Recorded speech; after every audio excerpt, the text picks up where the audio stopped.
Aranmula government ഹൈസ്കൂളിന്റെ പ്രധാന കെട്ടിടത്തിന്റെ fitness റദ്ദാക്കി ഗ്രാമപഞ്ചായത്ത് നോട്ടീസ് നൽകി.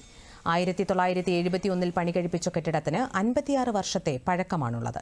ക്ലാസ് മുറികളും ലാബുകളും അടക്കം പ്രവർത്തിച്ചിരുന്ന കെട്ടിടത്തിന് ഫിറ്റ്നസ് നഷ്ടമായതോടെ ഇന്നു മുതൽ സ്കൂളിന്റെ പ്രവർത്തനം പ്രതിസന്ധിയിലായി. കൂടുതൽ വിവരങ്ങളുമായി സുനിൽ ചേരുന്നു.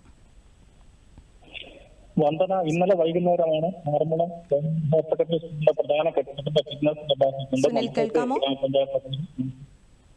വന്ദന, ഈ അധ്യയന വർഷം തുടക്കത്തിൽ സ്കൂളിന് ഫിറ്റ്നസ് സർട്ടിഫിക്കറ്റ് ലഭ്യമായിരുന്നോ? വന്ദന, ഈ അധ്യയന വർഷം തുടക്കത്തിൽ സ്കൂളിന് ഫിറ്റ്നസ് സർട്ടിഫിക്കറ്റ് നൽകിയിരുന്നെങ്കിലും ഏകലക്കാരെ സ്കൂളിൽ ഉണ്ടായ അപകടത്തിന്റെ കൂടി പശ്ചാത്തലത്തിൽ ഇന്നലെ എഞ്ചിനീയറിംഗ് വിഭാഗം നടത്തിയ പരിശോധനയിൽ കെട്ടിടം സുരക്ഷിതമല്ല എന്ന് കണ്ടെത്തി നോട്ടീസ് നൽകുകയായിരുന്നു.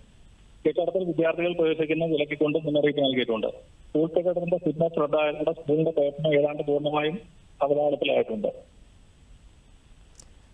SLCക്കും +2നും 100% വിജയം കൈവരിക്കുന്ന ജില്ലയിലെ തന്നെ അപൂർവ സ്കൂളുകളിൽ ഒന്നിനാണ് ഈ ദുർഗതി ഉണ്ടായതെന്ന് രക്ഷകർത്താക്കൾ കുറ്റപ്പെടുത്തുന്നു. പുതിയതായി നിർമ്മാണത്തിൽ ചെയ്യുന്ന കെട്ടിടം അടിയന്തരമായ നിർമ്മാണം പൂർത്തിയാക്കി പ്രതിസന്ധി ചെറിയ ഒരു അളവ് വരെയെങ്കിലും പരിഹരിക്കാനാകുമെന്നാണ് രക്ഷകർത്താക്കളുടെ അഭിപ്രായം. വന്ദനം.